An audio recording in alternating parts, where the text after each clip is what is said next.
क्या हाल है साथियों। मैं विकास तोमर आपके अपने trustworthy channel collective study for success पे आप लोग का स्वागत करता हूं। आज हम लोग देखेंगे 11 मार्च से करंट अफेयर हिंदी इंग्लिश दोनों ही भाषाओं में। टेलीग्राम चैनल का लिंक हमने जो है डिस्क्रिप्शन में दे रखा है, आप लोग वहां पे जाके ज्वाइन कर सकते हैं।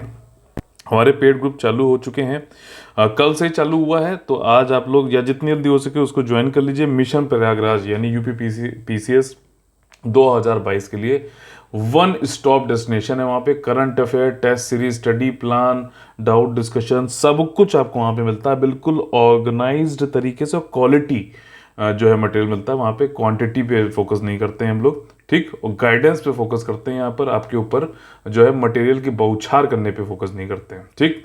तो अगर फिर भी कोई आप लोग डाउट हो 9650347272 पे आप लोग हमें कांटेक्ट कर सकते हैं, ठीक। जल्दी ज्वाइन करेंगे तो ज़्यादा बढ़िया रहेगा। हमारे जो 10 मोस्ट इंपॉर्टेंट टॉपिक हैं जो कि प्रीलिम्स और मेंस एग्जामिनेशन में आ सकते हैं, यूपीएससी, यूपीपीएससी, बीपीएससी और 10 स्टेट पीसी एग्जामिनेशन में, वो हैं ये सारे, जिनको अब हम लोग देखेंगे विस्तार से, ठीक। अब first topic is from general studies paper 1, art and culture संबंधित है। साहित्योत्सव। साहित्योत्सव, अब देखो साहित्य मतलब लिटरेचर, लिटरेचर की बात आ गई तो साहित्य अकेडमी। तो साहित्य अकेडमी जो भारत की है उसका एक फेस्टिवल होता है जिसका नाम है फेस्टिवल ऑफ लेटर्स, उसी को साहित्य उत्सव बोला जाता है, ठीक। ये भारत का सबसे ज्यादा इंक्लूसिव लिटरेचर फेस्टिवल है, समावेशी साहित्य उत्सव है, जो कि 10 से 15 मार्च तक चल रहा है न्यू दिल्ली में।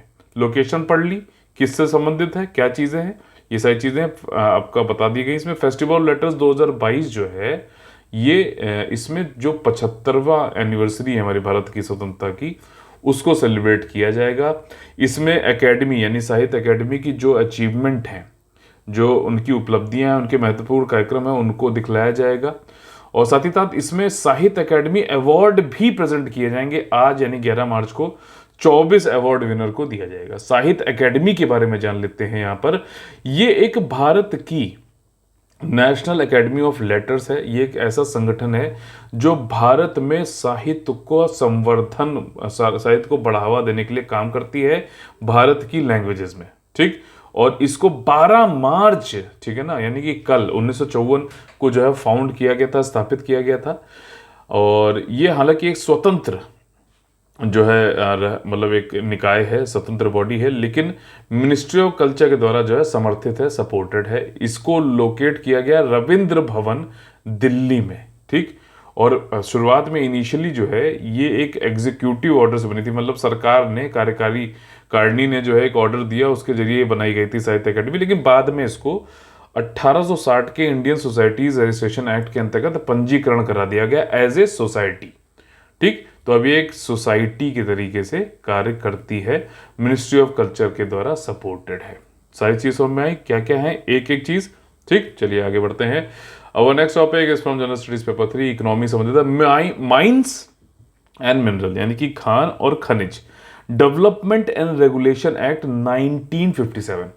तो ये भाई साहब एक एक्ट है, ठीक। किससे संबंधित है, जो भी मिनरल होते हैं आपके या फिर जो खदानें हैं उनसे संबंधित है, उनका कैसे विकास करना, उनका रेगुलेशन कैसे करना है। तो अब अभी क्या हुआ है कि यूनियन कैबिनेट ने एक अप्रूवल दिया है, ठीक। प्रपोजल दिया था मिनिस्ट्री ऑफ माइंस ने, जो खान मंत्रालय है, उन्होंने एक प्रपोजल दिया था कि कैबिनेट को कि भाई साहब इस पे कुछ जो है निर्णय लीजिए। तो कैबिनेट ने कहा ठीक है, जाओ मौज करो।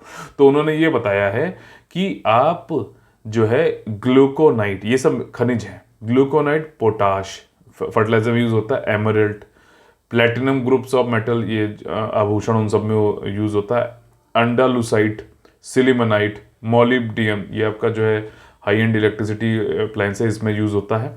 तो इन सब खनिजों के लिए कैबिनेट ने अप्रूवल दे दिया है कि भाई साहब इन पे आप रेट ऑफ रॉयल्टी लगाओ, रॉयल्टी आप ले सकते हो। आसान भाषा में ये है कि अब आप इसका ऑक्शन कर सकते हो, ठीक। रॉयल्टी लगाओ या फिर ऑक्शन कर सकते हो। खदानों में जो है मंत्रालय, खदान मतलब कोई भी, मान लीजिए इसको खदान में अपना जो है एक्सकवेट कर रहा है, ठीक, एक्सट्रैक्ट कर रहा है, तो उस पे जो है मंत्रालय को एक अपनी रॉयल्टी मिलेगी इन सारे जो है मिनरल्स पे। इन पे अभी भारत में पहली बार जो है ऑक्शन कराने के लिए, रॉयल्टी सेट करने के लिए पहली बार अनुमोदित किया गया है, पहली बार अप्रूवल मिला है। और इससे हेल्प क्या मिलेगी भाई साहब? हेल्प ये मिलेगी कि इन खनिजों का हम आयात यानी कि इंपोर्ट जो है वो रिड्यूस कर पाएंगे। ठीक, रेट ऑफ रॉयल्टी जो है एंडालुसाइड, सिलिमेनाइट, कायनाइट, ये सब चूंकि मिनरल पॉलीमॉर्फ होते हैं, ठीक, खनिज बहुरूपी होते, तो इनकी रॉयल्टी दर समान रखी गई है, सेम रखी गई है, बस खाली याद कर लो। ठीक, और ये पहली बार ऐसा किया गया है। इंपोर्ट जो है कम होगा। अलग अलग देखिए, पोटाश ग्लूकोनेट फर्टिलाइजर में यूज होता है उर्वरक की तरीके से। प्लेटिनम जो है हाई वैल्यू मेटल होता है, इंडस्ट्री में अलग अलग इसके जो इनोवेटिव एप्लीकेशन है। एंडालुसाइड, मोलिब्डेनम, ये भी इसके भी औद्योगिक अनुप्रयोग में होते हैं। ठीक, तो ध्यान रखिएगा, इंपॉर्टेंट है। और क्या चीजें इसमें दी गई? रेट ऑफ रॉयल्टी, और अब इसमें ऑक्शन अलाउ कर दिया गया है। ठीक, इन मिनरल्स का क्या उपयोग है, अनुप्रयोग है, वो पूछ सकता है। रेयर अर्थ मेटल बताइए कमेंट करके क्या होता है रेयर अर्थ मेटल्स। ठीक, और next topic is from general studies paper 2, health and issues से संबंधित है। देखो, इसको बारे में हम लोगों ने पढ़ा भी था थोड़ा सा कि गुजरात में एक जो है सेंटर खोला जा रहा है। ठीक, सेंटर क्या है आपका? Global centre for traditional medicine, यानी कि जो पारंपरिक जो दवाएं हैं, जैसे कि हमारे यहाँ आयुष होती है, आयुर्वेदा हो गया, ठीक है, आपका योगा, यूनानी, सिद्धा, नेचुरोपैथी, ये सारी जो चीज़ें हैं ट्रेडिशनल मेडिसिन है, उनके लिए जामनगर गुजरात में WHO का ये सेंटर खोला जा रहा है। और इसके लिए क्या था? होस्ट कंट्री एग्रीमेंट, याद आया कि नहीं आ रहा? HCA हम लोग ने साइन किया है भारतीय गवर्नमेंट ने WHO के साथ। सिंपल सी चीज़ है। और इसमें क्या है, WHO का जो ये GCTM है, ये जामनगर में किया जाएगा, और इसको आयुष मंत्रालय जो भाई साहब इस्टेब्लिश कर रहा है भारत में। ये पहला और दुनिया का एकमात्र आउटपोस्ट सेंटर होगा जो कि ट्रेडिशनल मेडिसिन से संबंधित है। ठीक है ना, पारंपरिक चिकित्सा से संबंधित है। अब देखो, यहाँ पे जो डायरेक्टर जनरल WHO, नाम ध्यान से सुनना, TA गैब्रियसिस, कुछ ऐसे करके नाम है, टेड्रो एडानोम गैब्रियसिस, तो ये इनका नाम है। जो भी हेड्स हैं उनसे रिलेटेड क्वेश्चन पूछा जाता रहा है, पूछा जाएगा। ठीक, इसकी अलग से मैं लिस्ट दे दूंगा, बट आप लोग भी धीरे धीरे पढ़ते चलो। एक साथ घोटने के चक्कर में अब कोई हर चीज को ये नहीं कि बाद में करेंगे, हर ये नहीं बाद में करेंगे, जो आज है वो भाई एक पेपर बनाओ जिसमें लिखो कि वर्ल्ड के जो इंटरनेशनल ऑर्गेनाइजेशन है उनके हेड्स की लिस्ट। यहाँ लिखो WHO, उसके सामने लिखो ये टेड्रो एडानोम गैब्रियसिस, फिर ऐसे धीरे धीरे बनाते चलो। मैं आप लोग को जो पेड ग्रुप में उन लोग को जो है एक अपनी बुकलेट दिखाऊंगा। 2018 में जब मैंने खुद एग्जाम दिया था और मेरे जो है 160 नंबर आए थे प्रीलिम्स में, मैं बिल्कुल खुले उस पर बता सकता हूँ। ठीक, मेरा ACF का भी कट ऑफ क्लियर था, तो उसमें मैंने उस बुक में रजिस्टर में किस तरीके से नोट्स बनाए थे, और वो नोट्स अब जो लोग भी पेड ग्रुप में जुड़े हुए हैं उन लोग के लिए मैं उन पे वीडियो बनाता जाऊंगा। वो बहुत ही ज़्यादा इंपॉर्टेंट है, सारे फैक्ट एकदम जो है मजे में हो जाएंगे। ठीक है, तो वो कैसे नोट बनाए थे उसका एक वीडियो थोड़ा सा दिखा दूंगा, ताकि आप लोग जो है उसको देख सकें। और सिर्फ नोट उतनी ही चीज़ों को बनाए जो आपको दोबारा भूल सकते हो, दोबारा देखनी है, पूरा मत फोटो स्टेट कर दो, ये चीज़ है। ठीक, तो ये अभी जब नवंबर में 5वां आयुर्वेदा डे था 13 नवंबर को, तब इस बात की घोषणा हुई थी कि भाई साहब इस तरीके का GCTM जो है बनाया जाएगा। ठीक, एक ज्वाइंट टास्क फोर्स बनाई गई है जिसका काम होगा कि भाई साहब समन्वय बैठाओ, निष्पादन करो, एग्जीक्यूशन करो, निगरानी रखो एक्टिविटीज ऑफ दिस सेंटर, जी जो सेंटर GCTM का। और भारत की सरकार, permanent mission of India Geneva में जो है WHO, इन सबके जो है ज्वाइंट टास्क फोर्स में रिप्रेजेंटेटिव होंगे। ठीक, अब next topic is from general studies paper 2, international relation से संबंधित है। एक समझौता ज्ञापन हुआ है अभी ICMR, Indian council of medical research and DFG Germany के बीच में। भाई साहब ये फुल फॉर्म इसका बताऊंगा तो आप, मुझे नहीं समझ नहीं आता ये लोग कैसे पढ़ते कैसे होंगे खुद। हम मतलब ये DFG का फुल फॉर्म पता है, डॉश, चलो ये तो चलो पढ़ लिया। अब ये देखो, ये पूरा एक शब्द है, ठीक है ना, ये टंग ट्विस्टर से कम नहीं है एकदम बिल्कुल। फॉर शुन घश घश मैन शाफ्ट, ठीक, ऐसे कुछ नाम है।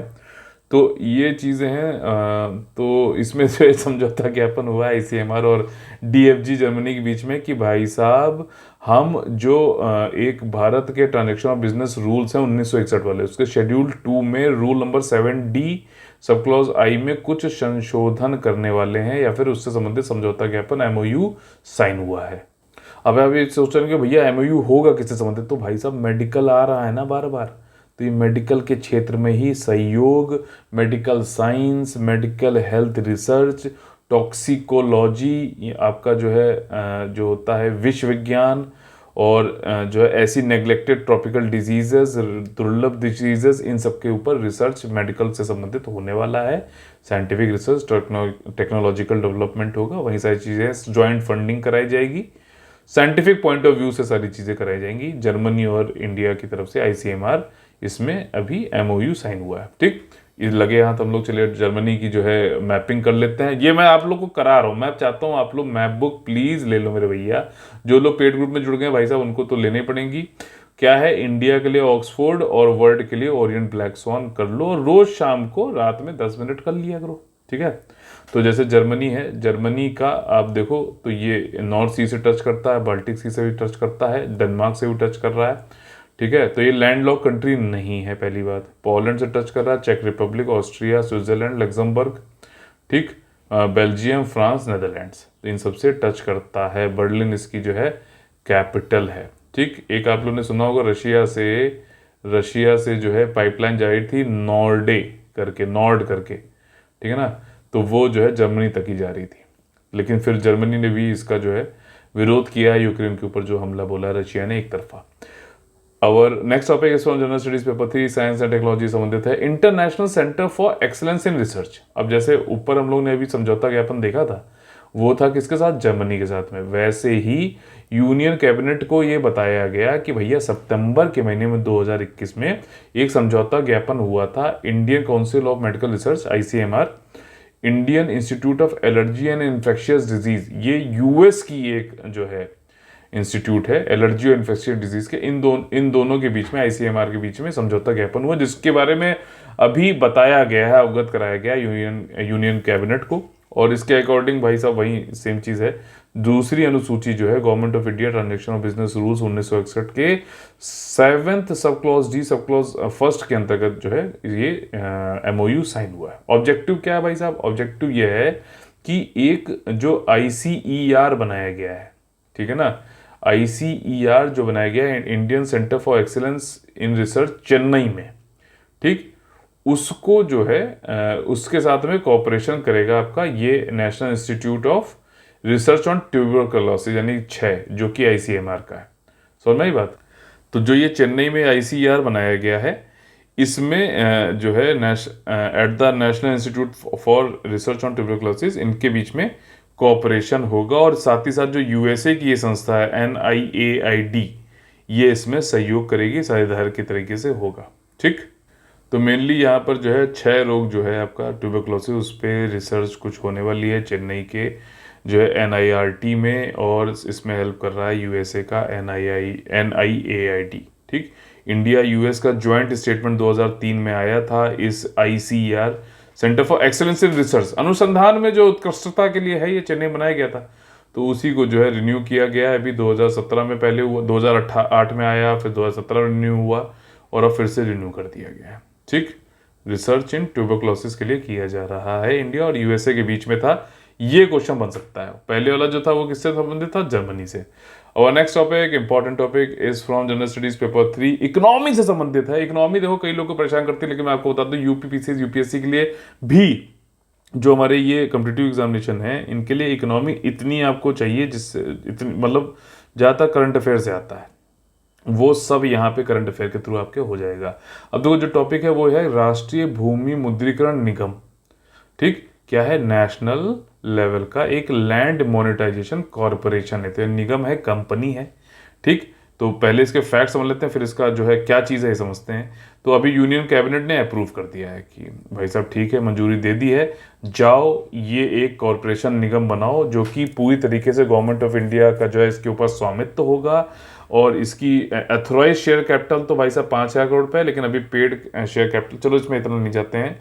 किस मंत्रालय के अंतर्गत बनाया गया, department of public enterprises, ministry of finance जो है वो इस कंपनी को सेटअप करेगी, और इसका ही प्रशासनिक कंट्रोल भी रहेगा आपका ये NLMC के ऊपर। ठीक, इसका अब इसमें है क्या, NL यानी लैंड मोनेटाइजेशन, तो सरकार ने, आप लोग को मैंने बताया कई बार कि स्ट्रेटेजिक डिसइन्वेस्टमेंट किया है, यानी कि रणनीतिक विनिवेश किया है।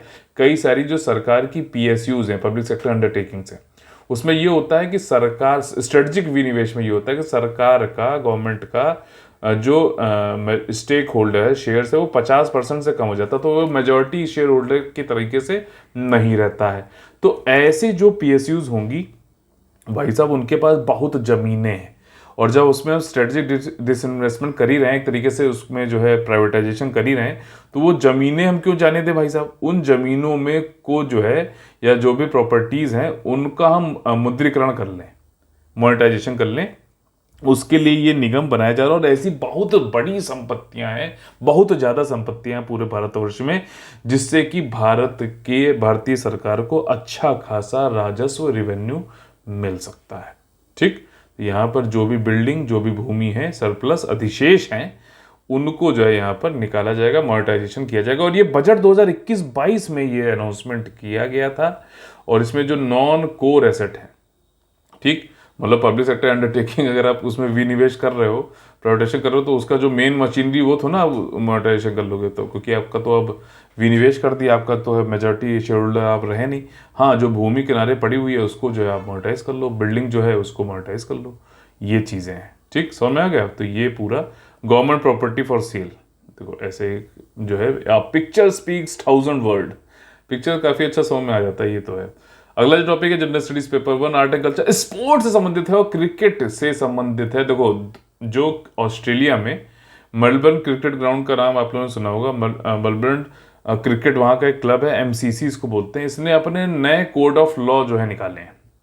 ठीक, ये इंटरनेशनल क्रिकेट काउंसिल ने नहीं निकाले हैं, मेलबर्न क्रिकेट क्लब ने निकाले हैं, जो कि ऑस्ट्रेलिया में है, और ये 1 अक्टूबर से लागू होगा। दो चीज़ें इन्होंने मेन चीज़ यहाँ पर बोली है।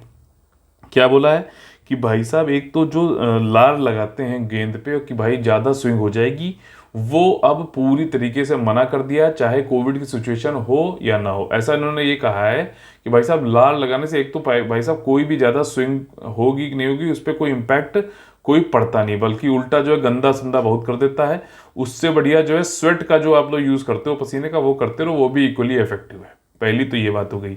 दूसरी चीज ये होती थी कि मान लीजिए बॉलर देखिए यहाँ पे बॉलिंग करने जा रहा है, और तब तक ये क्या होता है, ये तैयार होने लगता है, बैट्समैन नॉन स्ट्राइकर पे ये कि ये कुछ मारेगा कहीं पे, तो मैं तुरंत भाग के कर लूंगा। लेकिन ये जब तक बॉलर बॉलिंग करे, उससे पहले देखे क्रीज से बाहर आ गए हैं। तो इस केस में क्या था कि वीनू मांकड़ थे, 1948 में वीनू मांकड़ जी ने, एक ऑस्ट्रेलिया के बैट्समैन थे बिल ब्राउन, उनको जो है नॉन स्ट्राइकर पे थे, उनको ऐसे ये आगे निकल गए, तो इन्होंने बॉलिंग ना करके यहाँ पे इनको वार्निंग देने के बाद जो है यहाँ पे इनको रन आउट कर दिया था। तो उस समय तो काफ़ी क्रिटिसिज्म हुआ था कि भाई साहब ये क्या हुआ, तो उसी को मनकट के नाम पे ही मैनकेडिंग उसको बोलने लगे।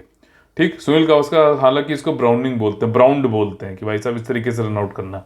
तो इस पर काफ़ी होला क्रिटिसिज्म होता था इधर आईपीएल पे। और ये जो बंदा है, क्या नाम है इसका, ये अश्विन जो है बॉलर, ये इधर काफ़ी इसने किया था पीछे, जॉस बटलर मुझे यहाँ तक याद आ रहा है, उनको किया था, तो काफ़ी होला क्रिटिसिज्म हुआ था।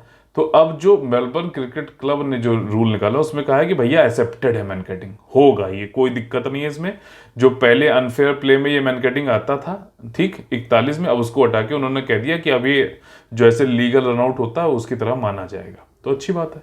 ये चीज़ें, दो चीज़ें आई हैं, उसको जो है आप लोग याद रखिएगा। बस मेन चीज़ याद रखना जरूरी है कि आईसीसी ने नहीं निकाला है, एमसीसी ने निकाला है।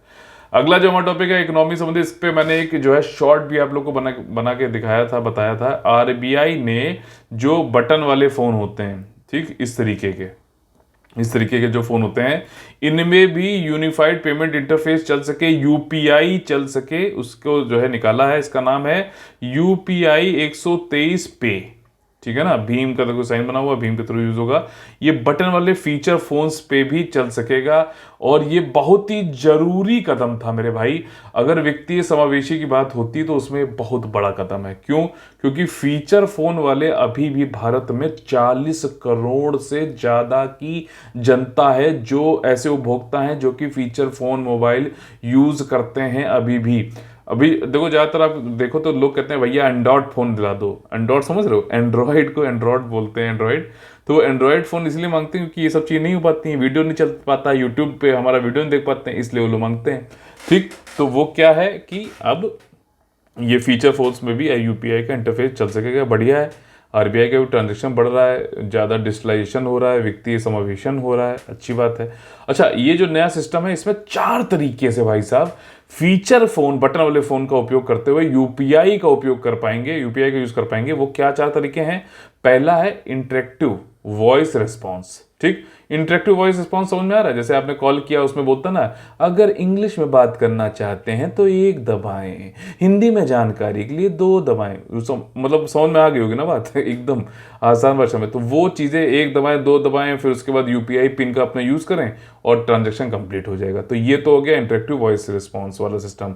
दूसरा है app based functionality. Feature phones में भी कुछ तो ऐप होता ही है ना, जैसे कॉन्टैक्ट वाला खोलते हो, मैसेज वाला खोलते हो, वो भी तो ऐप ही है ना। तो वो ऐप आप डाउनलोड कर लो, उसमें हो जाता है मैसेज के थ्रू। उसके थ्रू जो है भाई साहब आप जो भी उसमें फीचर जो भी आपको बोलता जाएगा, आप पेमेंट यूपीआई के थ्रू कर सकेंगे। लेकिन इसमें बस दिक्कत एक ये है ऐप वाले सिस्टम में, फीचर फोन्स में, कि अभी स्कैन और पे फीचर, ठीक है ना, स्कैन एंड पे, मतलब जैसे वो जो स्कैन वाला होता है ना, ऐसे बना होता है 3D वाला, ठीक, तो वो मतलब जो क्यूआर कोड जो होता है, 3D तो नहीं होता, 2D ही होता है। तो क्यूआर कोड जो होता है उसको स्कैन करके हम लोग कर लेते हैं आसानी से, वो चीज़ें अभी नहीं हो पाएंगी। और ये एक्सेप्शन है, अपवाद है, इसीलिए ये क्वेश्चन आने में जो है उस्ताद है, समझ लो। ठीक, तीसरा क्या है? Missed call facility. मान लीजिए आप किसी दुकान पे गए, आपने कहा अच्छा भैया ये दे दो सामान, सामान ले लिया। उस दुकान पे जो है उन्होंने ये यूपीआई 123 पे के लिए एक जो है फ़ोन नंबर लिखा होगा। उस फ़ोन नंबर पे आप मिस कॉल कर दो, वहाँ से कॉल वापस आएगा, वो जो चीज़ें बताता जाएगा उसके अनुसार जो है आप क्या है वो वहाँ पे डाल देगा भाई साहब, जो दुकान पे आप गए हो, कि क्या क्या सामान उन्होंने लिया। फिर वो कहेगा कि भाई साहब 45, 46, 45 जो भी रुपए हुए वो हुए। अब इसका ट्रांजेक्शन करने के लिए अपना यूपीआई पिन दबाइए, यूपीआई पिन आप दबाओगे, ट्रांजेक्शन कंप्लीट हो जाएगा। एक एक चीज़ ये मैंने वीडियो हर जगह पढ़ के फिर देख के फिर आपको बता रहा हूँ, ताकि आसान भाषा में आपका समय बच सके। ठीक, तो ये चीज़ है। चौथा कौन सा भाई साहब? चौथा ये है प्रॉक्सिमिटी साउंड बेस्ड पेमेंट। ठीक, इसमें क्या है भाई साहब? साउंड वेव का उपयोग करते हुए कॉन्टैक्टलेस ऑफलाइन और प्रॉक्सिमिटी डेटा कम्युनिकेशन होता है और जो है यूपीआई का यूज रहता है। अच्छा, इसमें सबसे बड़ी चीज मैं बताना भूल गया, इंटरनेट की जरूरत नहीं है। समझ लो कैसे। देखो यहाँ पे आपने कॉल वॉइस रिस्पॉन्स कॉल करके कर लिया, यहाँ पे ऐप बेस्ड हो गया, ऐप के ही थ्रू हो गया। ठीक है, यहाँ पे आपका ऐप के थ्रू जब हो गया तो मोबाइल का जो होता ना सिग्नल, उसके थ्रू हो जाएगा, इंटरनेट की जरूरत नहीं पड़ेगी। मिस कॉल भी हो गई, यहाँ पे भी इंटरनेट की जरूरत नहीं पड़ी। और प्रॉक्सिमिटी तो बगल में ही है भाई साहब, साउंड वेव के यूज से आप कर पाओगे। ठीक, कैसा लगा? अगर पसंद आता तो प्लीज लाइक का बटन दबाओ यार, शेयर करो। कलेक्टिव स्टडी फॉर सक्सेस ये आप लोग का अपना चैनल है।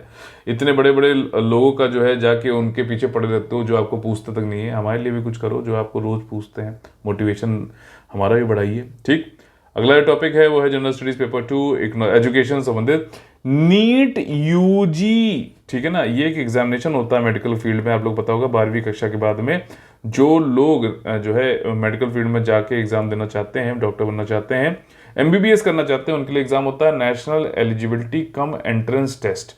इसका अब इसको कराता कौन है पहले समझ लेते हैं। नेशनल टेस्टिंग एजेंसी कराती है इसको। ठीक, इसका एक टेस्ट होता है अंडर ग्रेजुएट वाला। ठीक, एंड नीट यूजी। तो ये यूजी जो टेस्ट है नेशनल टेस्टिंग एजेंसी कराती है, इसको जो है नेशनल मेडिकल कमीशन ने बोला है कि भाई साहब एक काम करो, जो इसमें अपर एज लिमिट है नीट यूजी के एग्जाम देने के लिए, अपर एज लिमिट जो है उसको हटा दो। जनरल कैटेगरी के लिए अभी तक 25 साल था और बाकियों के लिए जो है रिजर्व कैटेगरी के लिए 30 साल था। इस एज लिमिट को हटा दो, ये अभी नेशनल मेडिकल कमीशन ने बोला है, नेशनल टेस्टिंग एजेंसी को बोला है कि ये रिमूव कर दीजिए। उसके लिए जो भी मतलब संशोधन होना है वो होगा आपका regulation on graduate medical education 1997 में।